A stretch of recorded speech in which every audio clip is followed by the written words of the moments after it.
শ্রাবণ ধারায় এত চেনা কি খুঁজে পাও যা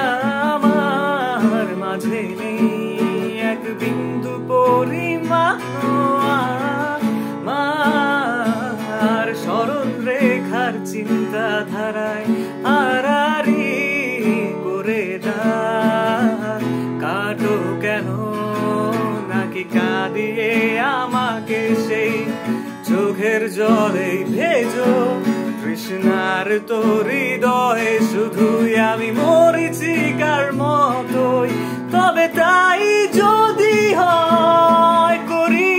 না কো ভয় জানি আধার রাত ঘনিয়ে হবে সূর্যোদয় আমি ভেবে নিলাম তুমি সেই লাল গোলাপ যারে নিরন্তর পাহারা দেয় কাঁটার বাগান।